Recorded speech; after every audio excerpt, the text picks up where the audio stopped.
ದೆಹಲಿಯಲ್ಲಿ ಸಂಸದರು ಕೇಂದ್ರ ಸಚಿವರ ಜೊತೆ ಸಿಎಂ ಸಭೆ ನಡೆಸಿದ್ದಾರೆ. ಖಾಸಗಿ ಹೋಟೆಲ್ನಲ್ಲಿ ಸಿಎಂ ಸಂಸದರ ಜೊತೆ ಮೀಟಿಂಗ್ ಮಾಡಿದ್ರು. ಸಭೆಯಲ್ಲಿ ಡಿಸಿಎಂ ಡಿಕೆಶಿ, ಕೇಂದ್ರ ಸಚಿವ ಕುಮಾರಸ್ವಾಮಿ ಎಲ್ಲರೂ ಭಾಗಿಯಾಗಿದ್ರು.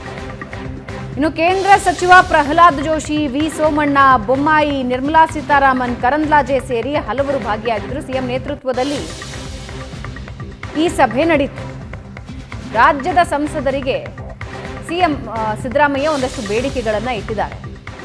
ಅದರ ಜೊತೆಗೆ ಹೇಳಿದ್ದಾರೆ, ಇದರಲ್ಲಿ ರಾಜಕಾರಣ ಬಿಟ್ಬಿಡೋಣ, ರಾಜ್ಯದ ಅಭಿವೃದ್ಧಿಗೆ ನಿಂತು ಕೆಲಸ ಮಾಡೋಣ ಅಂತ ಸಂಸದರಿಗೆ, ಕೇಂದ್ರ ಸಚಿವರಿಗೆ ಮನವಿ ಮಾಡಿದ್ದಾರೆ.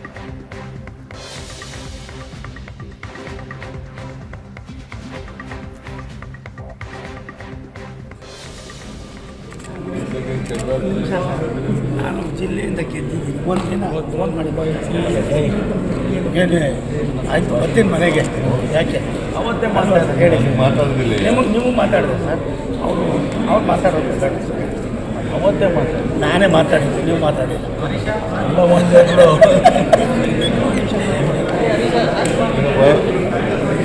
ಏನು ಸೋಮಣ್ಣ, ಕಾಂಗ್ರೆಸ್ ಟ್ರಿಪಲ್ ಕಾಂಗ್ರೆಸ್ ಒಂದು ಎಂಪಿಗೆ ನಾವು ಟಿಕೆಟ್ ಕೊಡ್ತೀವಿ.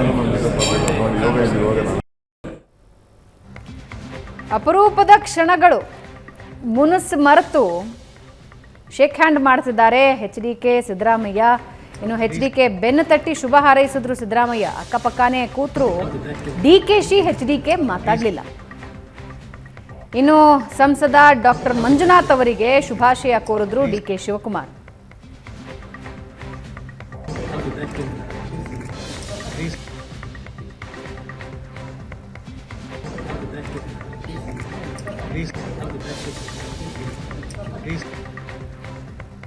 ಇನ್ನು ಸಿಎಂ ಸಿದ್ದರಾಮಯ್ಯಗೆ ಸಂಸದರು ಕೆಲವು ಸಲಹೆಗಳನ್ನ ಕೊಟ್ಟಿದ್ದಾರೆ. ಪ್ರಸ್ತಾವನೆ ಮುಂದಿಟ್ಟು ಸುಮ್ಮನೆ ಕೂತ್ರೆ ಆಗೋದಿಲ್ಲ, ಸಂಬಂಧಪಟ್ಟ ಸಚಿವರನ್ನ ಸಂಪರ್ಕಿಸಿ ಕೆಲಸ ಮಾಡಿಸ್ಕೊಳ್ಬೇಕು. ಬೆಲೆ ಏರಿಕೆಯಿಂದ ರಾಜ್ಯಕ್ಕೆ ಅನಾನುಕೂಲಗಳೇ ಹೆಚ್ಚಾಗ್ತಾ ಇವೆ. ರೈಲ್ವೆ, ರಾಷ್ಟ್ರೀಯ ಹೆದ್ದಾರಿ ವಿಚಾರವಾಗಿ ವಿವರವಾದ ಮಾಹಿತಿ ಒದಗಿಸಿ, ಭೂಸ್ವಾಧೀನ ವಿಚಾರ, ರಾಜ್ಯದ ಪಾಲು ಮೀಸಲು ವಿಚಾರ, ಇದೆಲ್ಲದರ ಬಗ್ಗೆ ಗಮನ ಕೊಡಬೇಕು ಅಂತ ಸಂಸದರು ಕೂಡ ಕೆಲವೊಂದು ಸಲಹೆ ಕೊಟ್ಟಿದ್ದಾರೆ.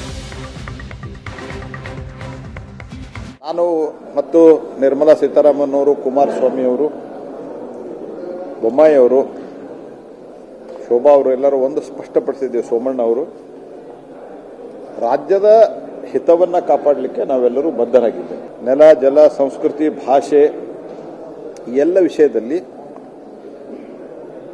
ನಮ್ಮ ಭಾರತ ಸರ್ಕಾರದಲ್ಲಿರುವಂಥ ಮಂತ್ರಿಗಳು ಮತ್ತು ನಮ್ಮ ಎಲ್ಲ MPಗಳು ನಾವು ಅತ್ಯಂತ ಪ್ರತಿಬದ್ಧರಾಗಿದ್ದೇವೆ.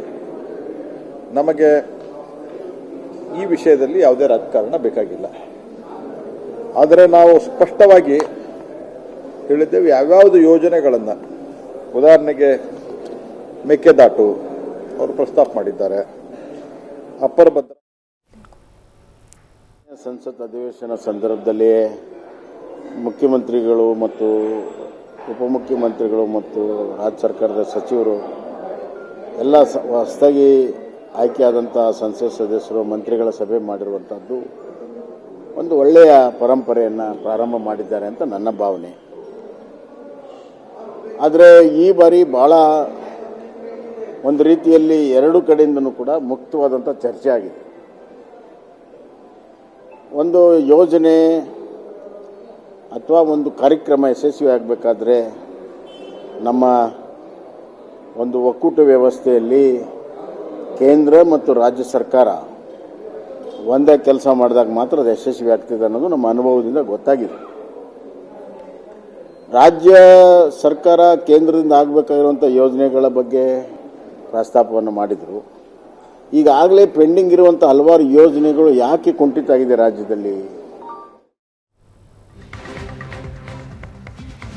ರಾಜಕೀಯ ಏನೇ ಇರಲಿ ಪ್ರಶಾಂತ್, ಹಿಂಗೆ ಒಟ್ಟೊಟ್ಟಿಗೆ ನೋಡೋದು ಖುಷಿ ಆಗುತ್ತೆ. ಸೋಮಣ್ಣ ಮತ್ತು ಅವ್ರು ಮಾತನಾಡೋದು, ಕುಮಾರಸ್ವಾಮಿ ಸಿದ್ದರಾಮಯ್ಯ ಪರಸ್ಪರ ಹಸ್ತಲಾಗ ರಾಜಕಾರಣದಲ್ಲಿ ಒಂದು ಚುನಾವಣೆಯ ನಂತರ ಈ ರೀತಿಯ ದೃಶ್ಯಗಳು ಖುಷಿ ಕೊಡ್ತವೆ.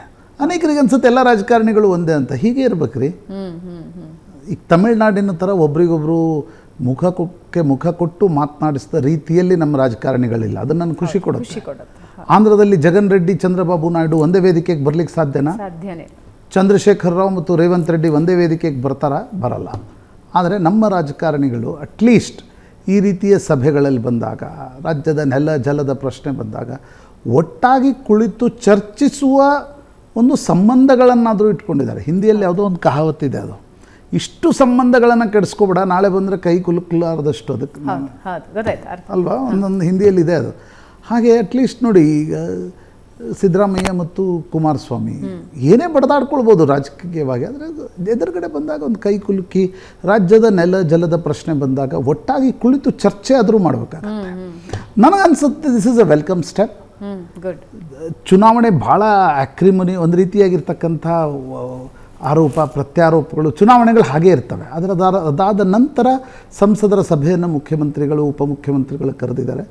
ಒಟ್ಟಾಗಿ ನೆಲ ಜಲದ ಪ್ರಶ್ನೆ ಬಂದಾಗ ಕೆಲಸ ಮಾಡಬೇಕಾಗಿರ್ತಕ್ಕಂಥ ನೋಡಿ, ಅದು ಹಿಂಗೆ. ಈಗ ಕರ್ನಾಟಕ ಭವನ ಇಷ್ಟು ದೊಡ್ಡ ಎಸ್ಟಾಬ್ಲಿಷ್ಮೆಂಟ್ ಇದೆ, ನೀವು ಅಲ್ಲೊಂದು ಫುಲ್ ಫ್ಲೆಜ್ ಆಗಿರ್ತಕ್ಕಂಥ MP ಸೆಲ್ ಇದೆ. ಅದು MP ಸೆಲ್ ಏನು ಮಾಡುತ್ತೆ, ಅವ್ರಿಗೊಂದು 3 ಡ್ರೈವರ್ ಇಟ್ಟಿರ್ತಾರೆ, ಅವ್ರಿಗೊಬ್ಬರು ಡ್ರೈವರ್ ಬೇಕು, ಫೋನ್ ಮಾಡಿದರೆ ಡ್ರೈವರ್, ಅಷ್ಟಕ್ಕೆ MP ಸೆಲ್ ಇಡಬೇಡಿ. ಒಂದು ಹೆಜ್ಜೆ ಅದನ್ನು ಮುಂದೆ ತೆಗೆದುಕೊಂಡು ಹೋಗಿ. ಫೈಲ್ಗಳು, ಈಗ ಯಾವುದೋ ಒಂದು ಫಾರ್ ಎಕ್ಸಾಂಪಲ್ ಹಾವೇರಿ ಜಿಲ್ಲೆ ಯಾವುದೋ ಒಂದು ಪ್ರಪೋಸಲ್ ಇದೆ, ಪ್ರಾಜೆಕ್ಟ್ ಇದೆ. ಬೊಮ್ಮಾಯಿ ದಿನಂಪ್ರತಿ ಹೋಗಿ ಅದನ್ನು ಮಾಡೋಕ್ಕಾಗಲ್ಲ.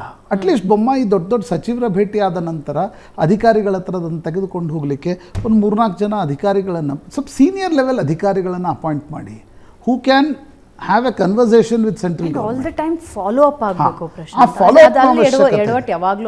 ಆಮೇಲೆ ಬರೀ ಈಗ ನೋಡಿ, ಮಹದಾಯಿ ಯೋಜನೆ ಮುಂದೇನಾಗಬೇಕು ಅಂತಕ್ಕಂಥದ್ರ ಬಗ್ಗೆ ಈ ರೀತಿಯ ದೊಡ್ಡ ಸಭೆಗಳಲ್ಲೇ ಚರ್ಚೆ ಮಾಡಿ ಸಮಸ್ಯೆ ಬಗೆಹರಲ್ಲ. ನೀವು ಒಂದು ಬ್ರೈನ್ ಸ್ಟಾರ್ಮಿಂಗ್ ಮಾಡಬೇಕಾಗತ್ತೆ. ಪ್ರಹ್ಲಾದ್ ಜೋಶಿ, ಬೊಮ್ಮಾಯಿ, ಸಿದ್ದರಾಮಯ್ಯ, HK ಪಾಟೀಲ್, ಈ 4 ಜನ ಕುಳಿತುಕೊಂಡ್ರೆ ಸಾಕು. ಒಂದು ತಿಂಗಳು ಪ್ರಯತ್ನ ಪಟ್ಟರೆ, DK ಶಿವಕುಮಾರ್ ಆದಿಯಾಗಿ 5 ಜನ ಕುಳಿತುಕೊಂಡ್ರೆ ನಿಮಗೆ ಮಹದಾಯಿಗೆ ಒಂದು ರೀತಿಯ ಕಾಂಕ್ರೀಟ್ ಆಗಿರ್ತಕ್ಕಂಥ ಪರಿಹಾರ ಕಂಡುಕೊಳ್ಬೋದು. ಮೇಕೆದಾಟು ಯೋಜನೆ ಇದೆ, ಅದನ್ನು ಪರ್ಸ್ಯೂ ಹೇಗೆ ಮಾಡೋದು? ನನಗನ್ಸುತ್ತೆ ಒಂದು ಫುಲ್ ಫ್ಲೆಜ್ ಆಗಿರ್ತಕ್ಕಂಥ ಈ ರೀತಿಯ, ಅದನ್ನು ಬರೀ MP ಸೆಲ್ ಅಂತ ಕರೆಯಲ್ಲ ನಾನು, ಫಾಲೋ ಅಪ್ ಸೆಲ್ ಅನ್ನೋ ಒಂದು ದಿಲ್ಲಿಯಲ್ಲಿ ತೆಗಿಬೇಕಾಗತ್ತೆ. ಅದಕ್ಕೊಬ್ಬ ಹಿರಿಯ KS ಲೆವೆಲ್ನ IAS ಲೆವೆಲ್ನ ಅಧಿಕಾರಿಯನ್ನು ನೇಮಿಸಿ, ತಪ್ಪಿಲ್ಲ. ಕರ್ನಾಟಕಕ್ಕೆ ಅದರಿಂದ ಬಹಳ ದೊಡ್ಡ ಲಾಭ ಆಗುತ್ತೆ. ಆ್ಯಂಡ್ ಅದು ಎಲ್ಲ ಟೈಮಲ್ಲೂ ಆ ಕೇಸ್, ಇನ್ ಕೇಸ್ ಏನಾದರೂ ಆಗ್ತಾ ಇದ್ರೆ, ಪ್ರಾಜೆಕ್ಟ್ ಏನಾದರೂ ಮುಂದಕ್ಕೆ ಹೋಗ್ತಾ ಇದ್ರೆ, ಯಾವ ಹಂತದಲ್ಲಿದೆ, ಇದನ್ನು ಸಂಸದರಿಗೂ ಸಚಿವರಿಗೂ ಅವ್ರು ಬೂಸ್ಟ್ ಮಾಡ್ತಿರ್ಬೇಕು. ಸರ್ ಹಿಂಗೆ ಆಗಿದೆ ಅನ್ನೋ ಅಪ್ಡೇಟ್ ಕೊಡ್ತಾ ಇರಬೇಕು. ಏಕದಮ್ ಇವಾಗ ಏನೋ ಒಂದು ಇಶ್ಯೂ ಬಂತು, ಯಾವುದೋ ರಾಜ್ಯ ಇಶ್ಯೂ ಎತ್ತಿದಾಗ ಮಾತ್ರ ನಾವು ಅದ್ರ ಬಗ್ಗೆ ಗಮನ ಕೊಡ್ತೀವಿ ಅಂದರೆ ಪ್ರಾಜೆಕ್ಟ್ಗಳು ಅಲ್ಲಿಗೆ ನಿಂತು ಹೋಗುತ್ತೆ. ಬಟ್ ಇದರಲ್ಲಿ ಇನ್ನೊಂದು ನಾವು ಒಂದು ಸಣ್ಣ ಲಾಸ್ಟ್ ಹೇಳ್ತೀನಿ.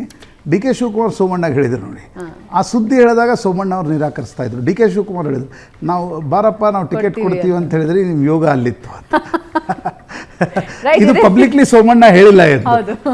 ಇದೇ ಸುದ್ದಿಯೊಂದಿಗೆ ಇವತ್ತಿನ ಚರ್ಚೆ ಮುಗಿಸೋಣ. ಪ್ರಶಾಂತ್, ಧನ್ಯವಾದ ಚರ್ಚೆಯಲ್ಲಿ ಭಾಗಿಯಾಗಿದ್ದಕ್ಕೆ.